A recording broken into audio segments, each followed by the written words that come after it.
जय हिंद प्यारे साथियों, सभी खोटा प्रेमियों को जोहार। जैसा कि हम लोगों ने पिछली क्लास में खोटा के संपूर्ण सिलेबस को जाना, आज हम लोग उसी सिलेबस के अंतर्गत खोटा के पहली खंड का पहला टॉपिक खोटा का सामान्य परिचय को पढ़ेंगे। इस टॉपिक के अंतर्गत जो हम लोग मुख्य रूप से आज जानेंगे, उसमें से आज का विषय है, सबसे पहले हम लोग समझेंगे कि बोली क्या है, उपभाषा क्या है, भाषा क्या है, लिपि किसे कहते हैं, खोटा भाषा का परिचय, खोटा भाषा का विस्तार, और अंत में हम लोग जानेंगे कि भविष्य में खोटा का स्थान जो है वो झारखंड में या अन्य जगहों पे खोटा का जो स्थान होगा वो क्या होगा। तो इन सभी बिंदुओं को हम एक एक करके समझने वाले हैं। तो चलिए बिना किसी देरी के हम आते हैं टॉपिक पे और एक एक करके सभी चीज़ों को समझने का प्रयास करते हैं। खोटा भाषा परिचय में कुछ ऐसे शब्दावली आपको बार बार देखने को मिलेगा, सुनने को मिलेगा, जहाँ पे इन शब्दावलियों को जानना आवश्यक है आने वाले कक्षाओं को आपको अच्छी तरह से समझने के पूर्व में। इसमें से सबसे पहले यहाँ पे शब्द है वो है बोली। अब सवाल यहाँ पे उठता है कि आखिर में हम बोली कहते किसे हैं। तो एक छोटे क्षेत्र में बोली जाने वाली बोली कहलाती है, यानी एक किसी छोटे क्षेत्र में बोले जाने वाले लैंग्वेज, जिस लैंग्वेज का हम प्रयोग करते हैं एक छोटे क्षेत्रों में, तो उसे हम बोली के रूप में जानते हैं। परंतु बोली में साहित्य रचना नहीं होती है। अगर बात करें हम बोली में, तो बोली में साहित्यिक रचनाएं आपको देखने को नहीं मिलती है। ठीक उसी प्रकार से अगर हम दूसरे बिंदु पर बात करें तो वो है उपभाषा। तो उपभाषा अगर किसी बोली में साहित्य रचना होने लगती है और क्षेत्र का विस्तार हो जाता है तो वह बोली न रहकर उपभाषा बन जाती है। तो पहले हमने बोली को क्या देखा कि एक छोटे क्षेत्र में बोले जाने, जिस लैंग्वेज का हम प्रयोग करते हैं, जिस लैंग्वेज का हम लोग यूज़ करते हैं, वो क्या हुआ, बोली कहलाया।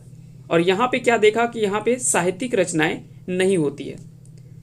लेकिन अगर किसी बोली में साहित्य की रचना होने लगती है और उस क्षेत्र का और भी विस्तार होता है, तो वो बोली ना रह करके वह उपभाषा बन जाती है। तीसरा इसमें आता है वो है भाषा। तो भाषा को समझते हैं, कहता है कि साहित्यकार जब उस उपभाषा को अपने साहित्य के द्वारा संपन्न या सर्वमान्य रूप प्रदान कर देते हैं तथा उसका और भी क्षेत्र विस्तार हो जाता है, तो वह भाषा कहलाने लगती है और वह उपभाषा के बाद भाषा का रूप ले लेती है। तो अगर उपभाषा हमने देखा कि इतने पहले बोली का क्षेत्र का विस्तार हुआ तो ये उपभाषा का रूप लिया, और जब उपभाषा के क्षेत्र में और भी विस्तार हुआ तो ये क्या है कि भाषा का रूप ले लेगा। तो यहाँ पे तीन चीज हम लोगों ने समझने का प्रयास किया कि बोली किसे कहते हैं। तो बोली एक छोटे क्षेत्रों में बोली जाने वाली भाषा को हम क्या कहेंगे, बोली कहेंगे, जहाँ पे साहित्यिक रचनाएं आपको देखने को नहीं मिलेगा। उसका फिर विकसित रूप या और भी क्षेत्र का विस्तार होता है तो वो उपभाषा कहलाया, जिसमें से कुछ कुछ साहित्यिक रचनाएं आपको देखने को मिलने लगती है। फिर वहीं पे अगर बात किया जाए उपभाषा के और भी अगर क्षेत्र विस्तार होता है और यहाँ पे साहित्यकार जब अपने साहित्य के द्वारा इस भाषा को और भी संपन्न रूप दे देते हैं तो ये भाषा के रूप में उभर कर आता है। एक भाषा के अंतर्गत कई उपभाषाएं होती है। अगर एक भाषा के अंतर्गत हम बात करें तो एक भाषा के अंतर्गत कई उपभाषाओं को हम रख सकते हैं, तथा एक उपभाषा के अंतर्गत कई बोलियां होती हैं। जैसे अगर हम यहाँ पे डायग्राम के माध्यम से समझने का प्रयास करें, अगर ये पूरे इसको हम अगर भाषा मान लें, अगर हम इसे भाषा मान लें, अंदर में जो एक त्रिभुज दिख रहा है इसे हम उपभाषा मान लें, और यहाँ पे आपको जो एक सर्कल दिख रहा है इसे हम बोली मान लें, तो यहाँ से आप इन सारी चीज़ों को समझ सकते हैं कि भाषा के अंतर्गत आप देखें तो भाषा के अंतर्गत क्या है, उपभाषा है, और उपभाषा के अंतर्गत क्या आता है, बोली आता है। तो ये धीरे धीरे जैसे जैसे उसका क्षेत्र विस्तार होता है वैसे इसका नाम में परिवर्तन देखने को मिलेगा, यानी बोली से उपभाषा होता है और उपभाषा से फिर ये भाषा आता है। तो ये क्रम है, बोली, बोली के बाद फिर उपभाषा या इसे विभाषा भी कई जगह पे आपको मिलेगा, और उपभाषा का जब विस्तार होता है तो वो भाषा के रूप में आते हैं। इसको इस प्रकार से भी हम समझ सकते हैं, सबसे पहले हम बोली, बोली के बाद हम उपभाषा, और इसके बाद फिर आ जाएगा भाषा। चलिए, इसमें से एक और बिंदु के बारे में, बिंदु में हम चर्चा करेंगे, बिंदु वो है लिपि। लिपि समझते हैं कि आखिर में लिपि होता क्या है। तो कहता है कि ध्वनियों को लिखने के लिए जिन चिन्हों का प्रयोग किया जाता है वो लिपि कहलाती है। सामान्य रूप में अगर आपको समझना हो कि लिपि क्या है, तो यह एक लेखन प्रणाली है जिसका अर्थ है किसी भी भाषा की लिखावट या लिखने का ढंग जो है वो लिपि कहलाता है। तो अगर आपको एक लाइन में इसका आंसर करना हो कि लिपि क्या है, तो सिंपली आपको बताना है कि लिपि जो है वो एक लेखन प्रणाली है जो किसी भी भाषा की लिखावट या लिखने का तरीका या लिखने का ढंग जो होता है उसी को हम लिपि कहते हैं। सभी भाषाओं की अपनी अपनी लिपि होती है। कई भाषाओं में आपने अलग अलग लिपि पढ़ा होगा, जैसे हिंदी के लिए आपने देवनागरी लिपि। देवनागरी लिपि में ऐसा नहीं कि केवल हिंदी भाषा है, उसके अंतर्गत और भी कई भाषाएं आती हैं जो कि देवनागरी लिपि में लिखी जाती है। अगर खोटा की बात करें तो खोटा भाषा भी जो है यह भी देवनागरी लिपि में ही लिखी जाती है।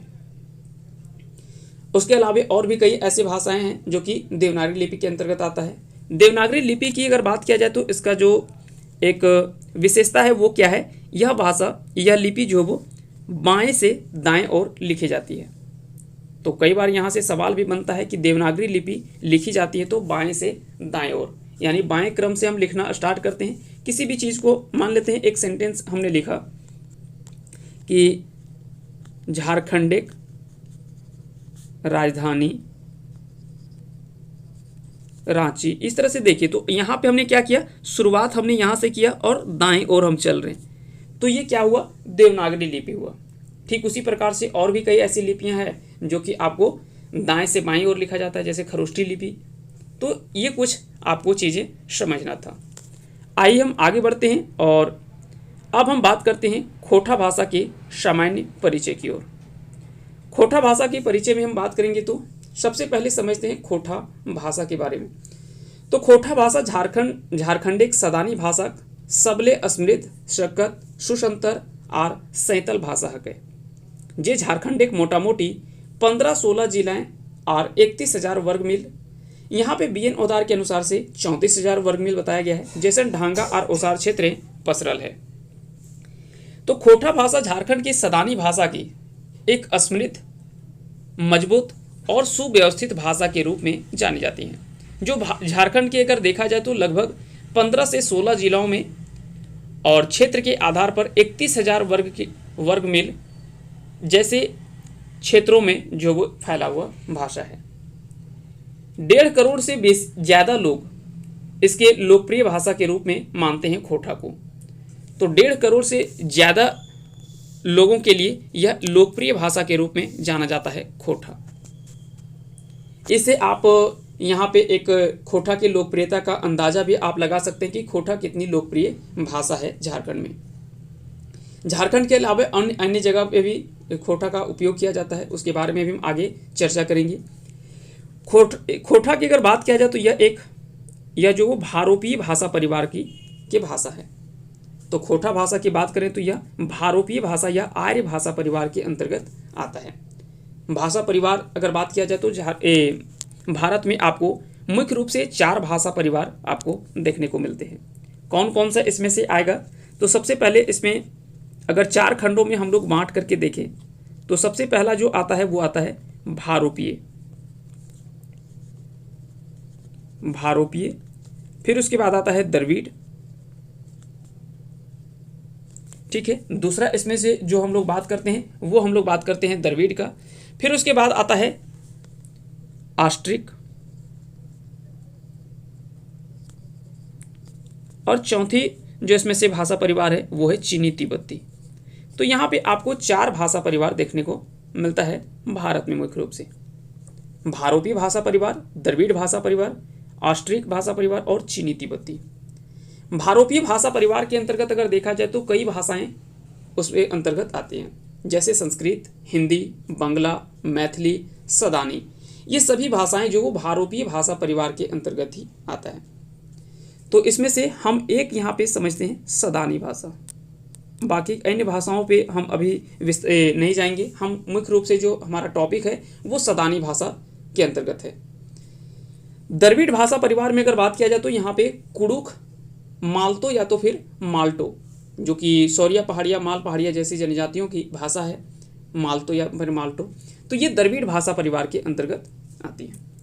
ठीक उसी प्रकार से आष्ट्रिक भाषा परिवार के अगर बारे में बात करें तो यहाँ पे आपको कई जनजातीय भाषाएं आपको देखने को मिलेगी, जैसे संथाली, मुंडारी, हो, खड़िया, बिरहोर, बिरचिया जैसी भाषाएं जो वो आष्ट्रिक भाषा परिवार के अंतर्गत आती है। जबकि चीनी तिब्बती की अगर बात करें तो भारतीय राज्य चीनी अगर बात करें कि चीन की सीमावर्ती राज्य जितने भी हैं, चीन के सीमावर्ती जो भी राज्य हैं, भारतीय राज्य हैं, वहाँ पे आपको चीनी तिब्बती भाषा के उपयोग करने वाले लोग आपको मिलेंगे। जैसे कुछ अगर एग्जाम्पल के रूप में देखें तो अरुणाचल प्रदेश, असम और सिक्किम हो गया, उत्तराखंड जैसे क्षेत्रों में यहाँ पे कुछ कुछ प्रभाव जो वो देखने को मिलता है। लेकिन ज़्यादातर जो पूर्वोत्तर वाले राज्य हैं वहाँ पे आपको चीनी तिब्बती बोलने वाले लोग वहाँ पे देखने को मिलेंगे। अब हम इन टॉपिक के बारे में, आज जो हमारा टॉपिक है यहाँ से नहीं है, यहाँ से नहीं है, जो हम लोग बात करने वाले वो है सदानी भाषा में।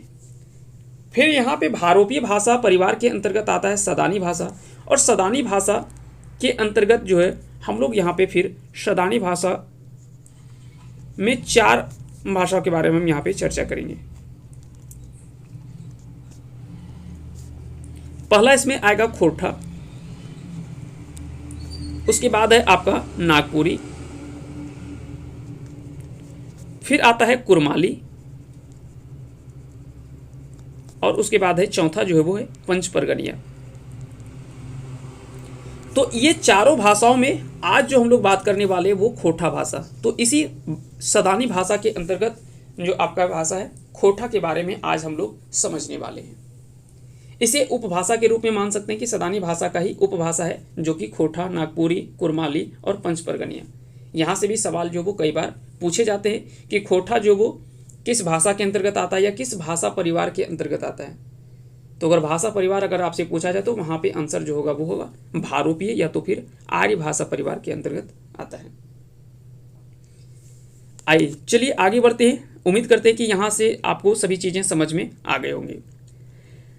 खोरठा झारखंड एक संगे संगे पश्चिम बंगाल, असम, अंडमान द्वीपे बोलल जा है। ऐसा नहीं कि खोरठा सिर्फ झारखंड में ही बोली जाती है, झारखंड के अलावे अन्य राज्यों में भी आपको खोरठा बोलने वाले लोग आपको देखने को मिलेंगे। इसके अलावा मॉरिशस, सूरीनाम, फिजी जैसे देशों में खोरठा भाषी कॉलोनियां भी आपको देखने को मिलते हैं। खोरठा क्षेत्रीय रूपे भिनु भिनु बांटल गेल है, जैसे शिखरिया, खासपेलिया, गुलवारी, देशवाली, पारनदिया और भी ऐसे जैसे रामगढ़िया, देवघरिया, गाड़ी, ऊपरघटिया, संथाल परगनिया जैसे अलग अलग क्षेत्रों में भी बंटा हुआ है। तो कई बार सवाल यहाँ से भी बनता है कि खोरठा का क्षेत्रीय विभाजन, लेकिन जब हम इसका एक अलग टॉपिक ही है, जब हम यहाँ पे इस टॉपिक के बारे में जब हम खोरठा का क्षेत्रीय रूप पढ़ेंगे तो वहाँ पे एक एक करके सभी चीज़ों को समझने का प्रयास करेंगे विस्तार पूर्वक, और वहाँ पे सभी चीज़ों को समझेंगे। ये एक अपने आप में एक अलग विषय है। वहाँ पे अगर देखा जाए तो वहाँ पे एक टॉपिक के रूप में हम लोग अलग से पढ़ेंगे खोरठा का क्षेत्रीय रूप। वहाँ पे सभी क्षेत्रीय रूप जो भी है, चाहे वो शिखरिया हो, गुलवारी हो, देशवाली हो, पारनदिया या हजरबगिया है, रामगढ़िया है, संथाल परगनिया है, वो सभी क्षेत्रीय रूपों के बारे में एक एक करके पॉइंट टू पॉइंट हम वहाँ पे चर्चा करेंगे और वहाँ पे विस्तार पूर्वक इन चीज़ों को समझने का प्रयास भी करेंगे हम लोग। अब सवाल उठता है कि आखिर में इसको बांटने के पीछे उद्देश्य क्या था, आखिर में किस आधार पे इसे बांटा गया है। तो मुख्य रूप में यहाँ पे 2 चीज़ जो है वो देखने को मिलता है। एक तो पहला आता है कि ध्वनि का उच्चारण करने का तरीका, एक तो पहला है उच्चारण के आधार पर और दूसरा है पहला के आधार पर। आपने एक कहावत सुना होगा कि 2 कोस पर पानी बदले 7 कोस पर वाणी। यानी हर 2 कोस में जो वो पानी का जल का लेयर जो है नीचे अगर ज़मीन का देखा जाए तो पानी का लेयर जो वो बदल जाता है। ठीक उसी प्रकार से हर 7 कोस पे जो वो बोलने का तरीका यानी वाणी का जो उच्चारण का तरीका है वो आपको थोड़ा बहुत बदलता हुआ मिलेगा। तो उसी प्रकार से क्या है कि यहाँ पे उच्चारण करने के क्षेत्र के आधार पर वहाँ पे जो वो अलग अलग उच्चारण देखने को मिलता है। वहाँ पे भी हम समझेंगे ऐसा क्यों होता है और किसका प्रभाव वहाँ पे किसका प्रभाव आता है, किसके कारण से वो सारी चीज़ें होती है। उन चीज़ों को हम लोग वहाँ पे विस्तार पूर्वक समझने का प्रयास करेंगे।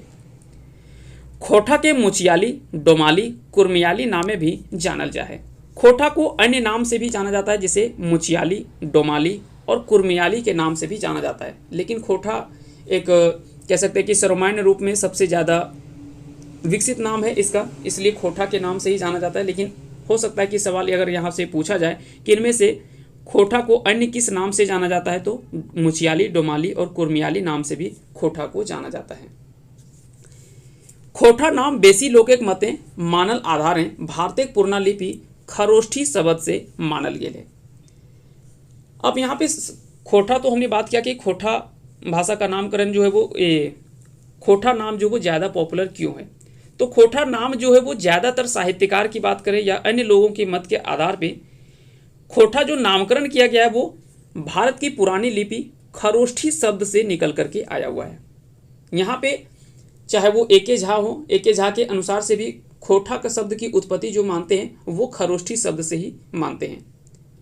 खोटा भाषा की उत्पत्ति के संबंध में एके झा और कृष्णचंद्र दास आला आदि कई ऐसे साहित्यकार हैं जिनका मानना है कि प्राकृतिक घटनाओं से उत्पन्न ध्वनियों का अनुकरण से जो भाषा बनी है, यानी प्राकृतिक घटनाओं से जो भी घटित हमको वहाँ पे ध्वनि सुनाई देता है, वहाँ से भी जो वो इस भाषा का विकास जो वो हुआ है।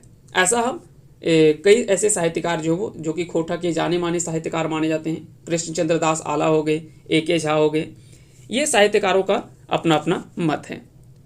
इसके अलावा कई ऐसे साहित्यकार हैं जिन्होंने अपना अपना अलग अलग मत भी दिया है। खोटा साहित्य, हाँ, मूल रूपे खोटा अगर बात किया जाए तो मूल रूप में झारखंड के सदानिक मुख्य भाषा लागे, मकिन आपन आपन क्षेत्रे कई गो जनजाति सामुदायिक मध्य संपर्क भाषा रूपे प्रयोग हुआ है। खोटा मूल रूप से तो झारखंड के सदान की मुख्य भाषा मानी जाती है मूल रूप से, लेकिन अपने अपने क्षेत्र के आधार पे कई ऐसे जनजातीय समुदाय हैं जहां पे उनके मध्य में खोटा जो वो एक संपर्क भाषा के रूप में भी प्रयोग किया जाता है।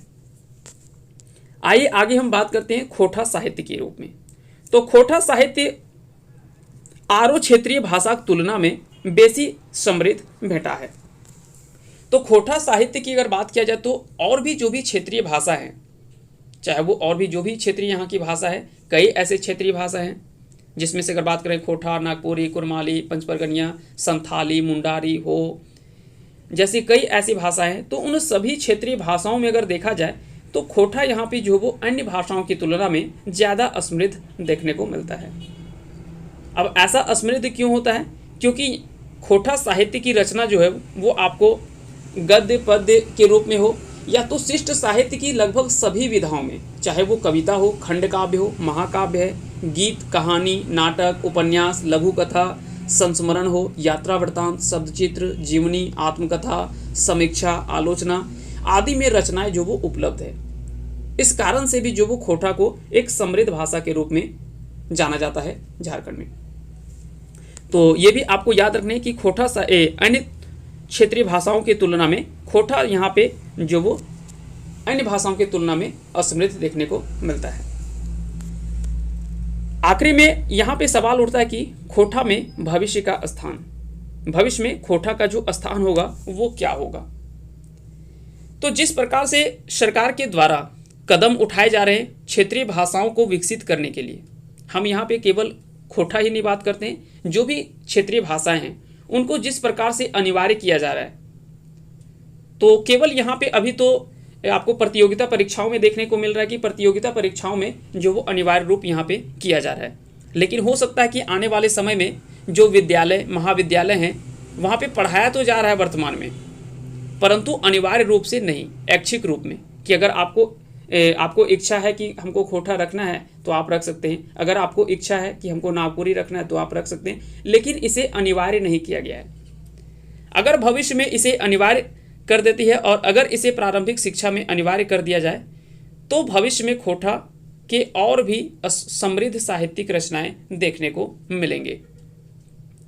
तो और इसके अलावा और भी कई ऐसे क्षेत्र हैं जहाँ पे खोटा या तो अन्य क्षेत्रीय भाषाओं के प्रति बल दिया जा रहा है ताकि इन भाषाओं का और समृद्ध रूप में विकसित हो सके और एक समृद्ध भाषा के रूप में उभर करके आए। तो उम्मीद करेंगे कि आज का वीडियो सेशन आप सभी को पसंद आया होगा, और अगर यह वीडियो पसंद आया होगा तो इस वीडियो को लाइक करें और अपने दोस्तों के साथ ज़्यादा से ज़्यादा इसे शेयर भी करें। तो आप सभी को अंत तक बने रहने के लिए बहुत बहुत धन्यवाद।